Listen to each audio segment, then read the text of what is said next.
Have you ever sat down on a Sunday morning, coffee in hand, and decided to finally clean up your bank account? You open your banking app, start scrolling through the charges, and suddenly you freeze.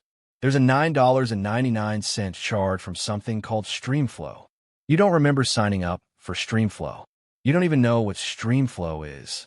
Then you see another one. $14.99 for FitLife Premium. You used that app exactly 3 times in January and forgot to cancel. Then another, $7.99 for CloudSave. Then $12.99 for Meal Planner Pro. Before you know it, you've added up $87 worth of charges for things you barely use. You tell yourself you'll cancel them later, but later never comes. And next month, they're still there. Quietly, patiently, draining your account like a leaky faucet you can't be bothered to fix. My name is James, and I spend way too much time thinking about how modern life is designed to separate you from your money in ways you don't even notice. If you've ever looked at your bank statement and wondered where all your money went, if you've ever felt like you're working harder but somehow have less to show for it at the end of the month, make sure to hit that subscribe button and give this video a thumbs up, because today we're talking about the shadow inflation of subscriptions. The microtransactions that are quietly killing the middle class. And trust me, it's worse than you think. Here's the thing. When we talk about inflation, we usually think about big stuff. The price of groceries going up. The cost of gas. Rent increases. But there's another kind of inflation happening right under our noses. It's silent. It's automatic. And it's embedded into the fabric of modern life. I call it subscription creep. And it is absolutely eviscerating household budgets across the country. 20 years ago, the average American had maybe 2 recurring bills: rent or mortgage, utilities, maybe a gym membership if they were feeling ambitious. That was it. Fast forward to today. The average person has somewhere between 12 and 15 active subscriptions. Streaming services, meal kits, fitness apps, cloud storage, software subscriptions, newsletters, boxes of stuff that show up at your door. And the average household is now spending over $200 a month on subscriptions. That's nearly $2,500 a year for things you probably don't even think about. Now, you might be thinking, James, $200 a month isn't going to kill me. I make good money. And that's exactly what they're counting on. Because here's what most people don't realize. It's not the $200 that's the problem. It's the $200 you don't see. The $200 that's become so normalized, so frictionless, so automatic that you've stopped noticing it entirely. That money could be invested. It could be saved. It could be paying down debt. Instead, it's vanishing into the digital ether, month after month, year after year. Let's do the math. $200 a month invested in a simple S&P 500 index fund, earning a conservative 7% annual return. Over 10 years, that's over $34,000. Over 20 years, nearly $104,000. Over 30 years, we're talking almost $245,000. $250,000. Vanishing into subscriptions. That's not a spending problem. That's a wealth destruction problem. But here's where it gets really interesting. The psychology behind subscriptions is absolutely fascinating and diabolical, because subscriptions exploit a quirk in human brain wiring called pain of payment. See, when you hand over cash for something, it hurts. You feel the loss. Your brain registers the transaction. But when you pay by card, the pain is slightly less. And when you pay by automatic recurring subscription, there's virtually no pain at all. The money leaves your account silently. You never feel the pinch. So you never question whether you're getting value. This is why subscription models have exploded.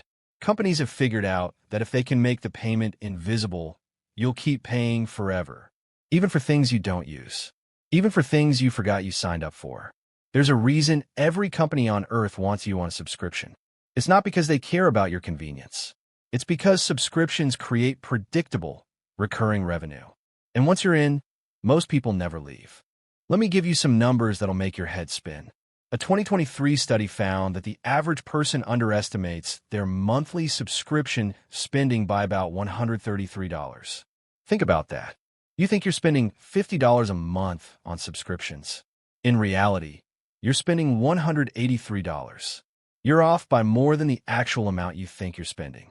That's not a rounding error. That's a blind spot the size of a truck. And it gets worse. The same study found that 42% of people paying for subscriptions have forgotten about at least one of them entirely. Completely forgotten. They're paying for something they don't even remember signing up for. That's not a budget leak. That's a hole in the hull of your financial ship. And you're taking on water. Now, let's talk about the different flavors of subscription creep. Because it's not just Netflix and Spotify anymore. Oh no, we've entered the era of micro-subscriptions. Everything is a subscription now. Your razor blades, your vitamins, your dog's food, your meditation app, your password manager, your VPN, your cloud storage, your fitness tracker, your meal planning service, your clothing rental, your audiobook service, your news sources, your gaming subscriptions, your software subscriptions, your kids' educational apps, your lawn care service, your car wash membership, your coffee delivery, your wine club, your snack box, your supplement subscription, your dating app premium, your professional organization dues, your streaming music, your streaming video, your streaming sports, your streaming news. It never ends. And each one of these, individually, it's nothing. $5 here, $10 there, $15 for the family plan. It's pocket change. You don't even notice. But add them up. Go ahead. I'll wait. Pull out your phone right now and count how many subscriptions you have. Really? Do it. I'll wait 30 seconds. Back. How many did you get? 10? 15? 20? Now, multiply that by the average cost. Let's say $10 per subscription. If you have 15, that's $150 a month. If you have 20, that's $200. And I guarantee you missed at least 3. The ones you forgot about entirely. The ones that have been charging you for 2 years while you wondered why your bank account always felt a little light. Here's what most people don't realize. This isn't accidental. This is by design. Subscription services are engineered to make cancellation as painful and difficult as possible. Ever try to cancel a gym membership? You know the drill. You have to call during specific hours. You get transferred to a retention specialist who tries to guilt you into staying. You have to send certified mail in some cases. It's a nightmare. Streaming services are getting smarter. They don't make it hard to cancel anymore. They just make it easy to forget. They send you an email that looks like spam. They bury the cancellation link 3 pages deep. They offer you a pause option instead of a cancel option. They give you a free month to stay, knowing that once you accept, you'll probably forget to cancel again. It's psychological warfare waged against your bank account. And then there's the free trial trap. Oh, the free trial. The oldest trick in the book. You sign up for a 7-day free trial of some app you'll never use again. You tell yourself you'll cancel before it charges you. But life happens. You get busy. You forget. Day 8 arrives. Congratulations. You just paid $49.99 for a year of something you didn't even open after day 2. A study from 2022 found that the average person signs up for 3 free trials per month and forgets to cancel 2 of them. That's not a coincidence. That's a business model. Companies literally build their revenue projections around how many people will forget to cancel. Your forgetfulness is their profit margin. Now, let's talk about something even more insidious. The tiered subscription. You know how this works. There's the basic plan for $9.99, the standard plan for $14.99 with HD, and the premium plan for $19.99 with 4K and multiple screens. Most people pick the middle one. It feels reasonable. But here's the question. Do you actually need HD? Do you actually need multiple screens? Or are you just paying for a tier because the basic one felt too cheap? This is called the Goldilocks effect. When you're presented with 3 options, you naturally pick the middle one. It feels safe. It feels like the right choice. Companies know this, so they create a basic tier that's deliberately stripped down and unappealing. They create a premium tier that's outrageously expensive. And then they put the tier they actually want you to buy right in the middle. You think you're making a choice. You're just following the path they laid out for you. Let's talk about family plans. This one's clever. You sign up for a family plan because it's cheaper per person. But now you're paying $25 a month instead of $15. And you've added 3 other people who you now feel responsible for. Cancel the subscription? You can't. Your sister uses it. Your mom uses it. Your roommate uses it. You're trapped, not by the service, by social obligation. And then there's the bundling. Oh, the bundling. You get Netflix, Hulu, and Disney Plus together for one low price. Sound great, right? Until you realize you're paying for 3 services when you only watch 2 shows total. But it's bundled. It's convenient. It's a deal. Except it's not a deal if you don't use it. Here's where the math gets really brutal. Let's create a hypothetical person. We'll call her Sarah. Sarah makes $60,000 a year. She's responsible. She pays her bills. She thinks she's doing okay. Let's look at Sarah's subscriptions. Sarah has Netflix at $15.49, Hulu at $9.99, Disney Plus at $13.99, Spotify at $11.99, Amazon Prime at $14.99 per month. If she pays annually, it's less, but let's use monthly. She has a gym membership she barely uses at $39.99. A meal kit service at $65 per week. That's 4 weeks, so $260 per month. A bark box for her dog at $35. A beauty box at $25. A clothing rental service at $89. A meditation app at $12.99. A cloud storage subscription at $9.99. A password manager at $4.99. A VPN at $9.99. A news subscription at $14.99. A gaming subscription at $14.99. A fitness app at $19.99. A nutrition tracking app at $9.99. Let's add that up. Streaming services, $15.49 plus $9.99 plus $13.99 plus $11.99 plus $14.99 equals $66.45. Gym, $39.99. Meal kit, $260. Pet box, $35. Beauty box, $25. Clothing rental, $89. Apps, $12,999 ay $9,999 $4,999 ay $9,999 ay $14,999 ay $19,999 ay $9,999 $82,93. Total? Let me do the math. $66.45 plus $39.99 equals $106.44. Plus $260 égale $366.44. Plus $35 égale $401.44. Plus $25 égale $426.44. Plus $89 égale $515.44. Plus $82.93 égale $598.37. Sarah is spending nearly $600 a month on subscriptions. That's over $7,100 a year. On a $60,000 salary, that's nearly 12% of her gross income. Before taxes, before rent, before groceries, before anything. 12% of her entire income is vanishing into subscriptions. And I guarantee you, Sarah didn't know that number until just now.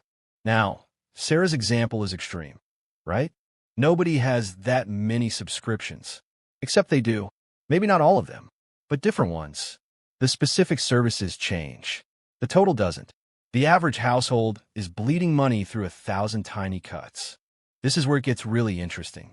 Because subscriptions don't just drain your bank account. They drain your mental energy. Every subscription is a decision you have to manage. When to cancel, when to pause, when to switch plans, when to share passwords. It's cognitive load, and cognitive load is exhausting. Researchers have found that decision fatigue is real. The more decisions you make, the worse your decisions get. By the time you get to the end of the day, you're mentally drained. You don't want to think about whether you're still using that meditation app. You just want to watch TV, and the subscriptions keep charging. Now, let's talk about the businesses that have mastered this. Adobe used to buy Photoshop once, paid $700 and owned it forever. Now, it's $20 a month forever. Microsoft Office used to be a one-time purchase. Now it's $70 a year. Forever. The math is brutal. Use Photoshop for 10 years. That's $2,400. Use Office for 10 years. That's $700. The subscription model is a wealth transfer from you to them. And here's the kicker. Once you're locked into the subscription, they can raise the price whenever they want. And they do. Netflix raises prices. Spotify raises prices. Amazon Prime raises prices. Every year it creeps up. $2 here. $3 there. It's not enough to make you cancel. But over time, it adds up. That $9.99 plan you signed up for 5 years ago, it's probably $15.99 now. And you didn't even notice. So what do we do about this? How do we fight back against the silent drain? Here's where we get practical. Step 1, the audit. You need to know what you're actually paying for. Go through your bank statements for the last 3 months. Every single charge. Write them down. All of them. You'll be shocked at what you find. That app you used once in 2022? Still charging you. That gym membership you paused during COVID? Still charging you. That free trial you forgot to cancel? Still charging you. Write it all down. Step 2, the cancellation spree. Once you have the list, cancel everything you don't use regularly. Be ruthless. If you haven't used it in the last 30 days, it's gone. If you forgot you had it, it's gone. If you only use it once a month, ask yourself if you can live without it. Most of the time, the answer is yes. Step 3, the rotation strategy. You don't need all the streaming services at once. Rotate them. Subscribe to Netflix for 2 months. Watch everything you want, cancel, switch to Hulu. You'll save hundreds of dollars a year, and you won't miss a thing. The content will still be there when you come back. Step 4, the annual payment. If you're going to keep a subscription, see if they offer an annual plan. It's almost always cheaper than monthly. Amazon Prime is $14.99 monthly or $139 annually. That's a savings of $40 a year. Not huge, but it adds up. Plus, paying annually means you feel the pain once. You're more likely to actually use it if you paid for the whole year. Step 5, the calendar trick. Every time you sign up for a free trial, immediately set a calendar reminder for 1 day before it ends. Call it cancel service or get charged. Do it right then while you're signing up. Don't wait. Future you will thank present you. Step 6, the one card rule. Use one specific credit card for all your subscriptions. Just one. That way, when you need to audit, you know exactly where to look. No hunting through multiple accounts. And if you ever need to cancel everything in an emergency, you could just cancel that card. Drastic but effective. Step 7, the family plan consolidation. Get together with family or close friends. Share accounts where it makes sense. Netflix allows multiple profiles. Spotify has family plans. Password managers can be shared. Split the cost. Everyone wins. Step 8, the waiting period. Before signing up for anything new, wait 48 hours. Seriously, if you still want it after 2 days, fine. But most of the time, the urge passes. You realize you don't actually need a subscription to a meditation app. You could just breathe for free. Look, I'm not saying you should cancel everything and live like a monk. Subscriptions aren't evil. Some of them provide real value. I pay for Spotify. I pay for Netflix. I pay for cloud storage because I need it. But I know exactly what I'm paying for. I made a conscious choice. Most people haven't. Most people are just bleeding money without realizing it. Here's the takeaway. The shadow inflation of subscriptions is real. It's silent. It's automatic. And it's stealing your future wealth $19.99 charge at a time. But you can fight back. You can take control. You can decide where your money goes instead of letting it vanish into the digital void. The next time you're scrolling through your bank statement and you see a charge you don't recognize, don't ignore it. Investigate. Cancel. Take back your money. Because that $10 a month isn't just $10. It's part of your future. It's part of your freedom. And you deserve to keep it. If this video made you want to go through your subscriptions right now, hit that subscribe button. And if you want to know more about the hidden ways modern life is draining your bank account, check out the video right here. It's about the Vim's Boots theory and why being poor is actually more expensive than being rich. I'll see you in the next one.